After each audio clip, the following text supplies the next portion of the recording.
Hello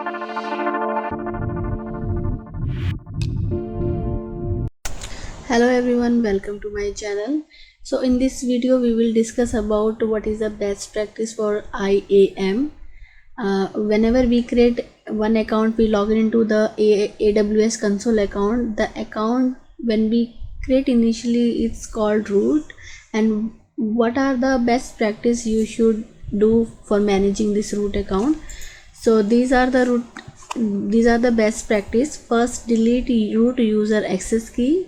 Second, activate MFA, which is multi-factor authentication on your root account. Create individual account, user account, and create group and assign all the users into this particular group for easy management, and assign IAM password policy. So all these 5 things we are going to discuss in coming video. So if you have not subscribed to my channel, please subscribe to my channel, because more interesting videos are coming on the way. So before subscribing, if you want to follow my YouTube channel, you can follow on this link as well as this Facebook link, and if any related queries, you can send email to this email ID. Okay, so without any delay, we will start. So first of all, you need to log in into your AWS console, and last time I have already shown how to create your account. Once you log in, you need to search for IAM. So here we go.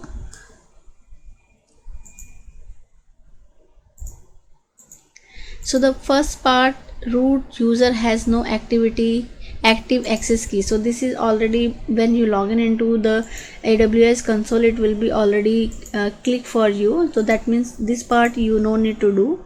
And second is multi-factor authentication.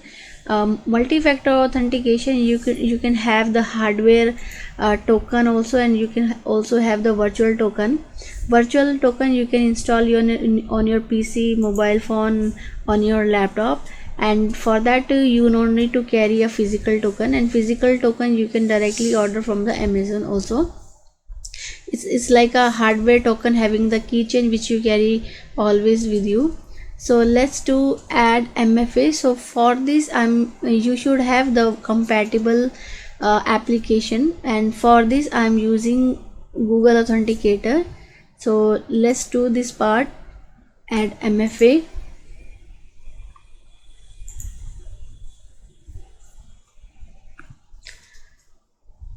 Multi-factor authentication option. So click on activate. Use MFA to increase the security of your AWS environment. So just to explain what is MFA, MFA is additional layer of security. Whenever you log in into this AWS console, you will be asking for the OTP or the code which is reflecting on either of your hardware token or on your application. So this provide you additional security in case if your password gets compromised, and you don't need to worry because you have already MFA configured. So click on activate MFA. So you can choose the options which one you want: virtual MFA device, authenticator app install on your mobile device. So authenticator I'm using Google Authenticator. U2F security, which is like a hardware devices, and other hardware devices if you want to configure. So let's click for the continue, and there will be barcode, show Q barcode. What you need to do, you need to scan it.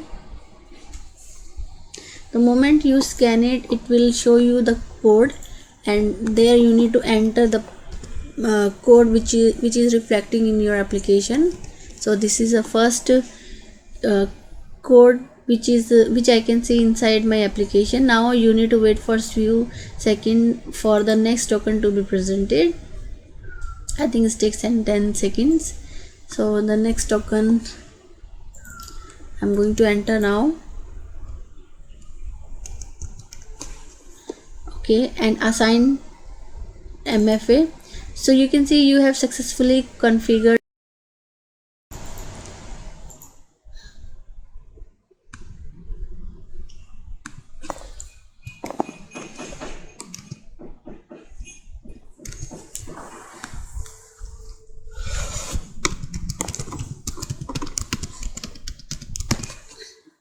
Here I log in using the root account. and now you can see MFA code is asking. So I just enter the MFA code with what I can see in my virtual application.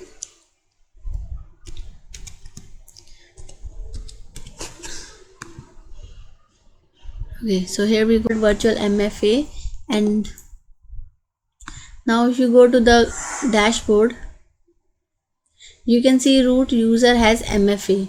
Okay, this is green out. Next is the next is create individual user account. Okay, so if you see, we don't have any user account here. User is 0. So create add user. You can create any user. Here I'm creating user and name is Manju. Now we are okay, here I'm going to assign the password, custom password, so you can give any of the password.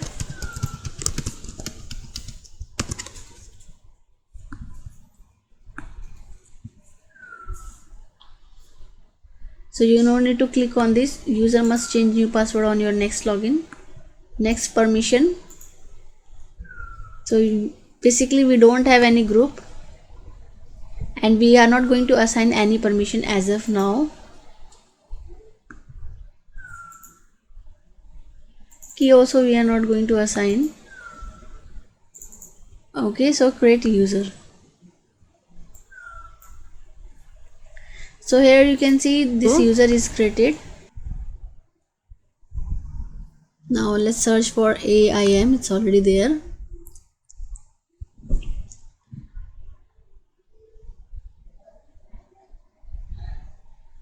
Okay, if you see, click here is one user. Click on this user. Now on this user, click on this user, and here we can assign get permission.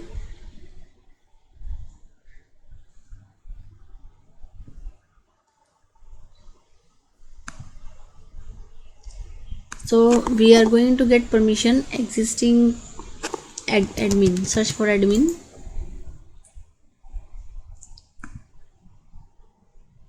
Okay, here administrator.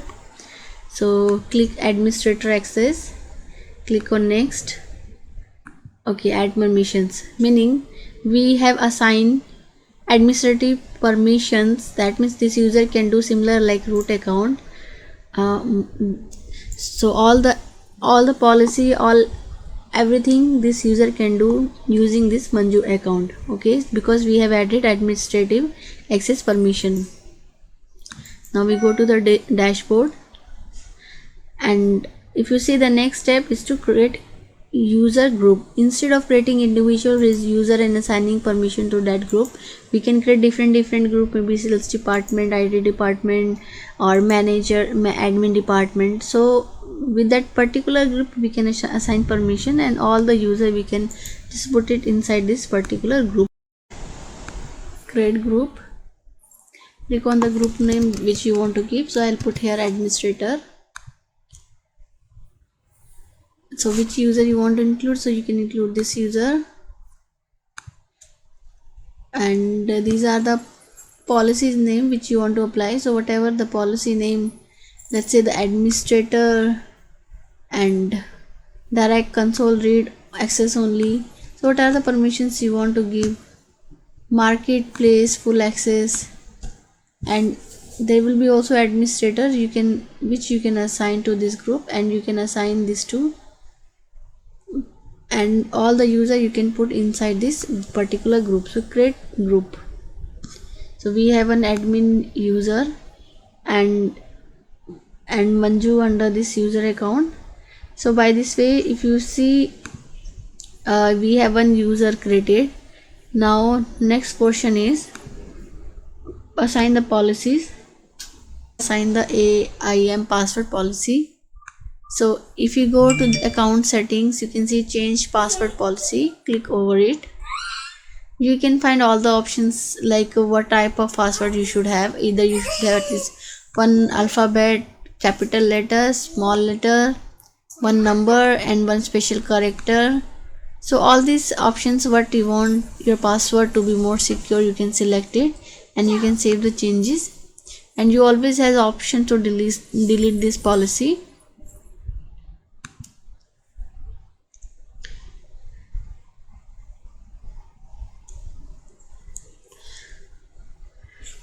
Okay, so by this by doing all this method, you are completing all these 5 things, and hope this can manage. This is a best practice you should always follow, and most important thing, you should never ever use root account to log in into for doing your day-to-day activity, because it's not recommendable. It's always recommendable to create a new user or group, and using that user and group just do all your day-to-day activity.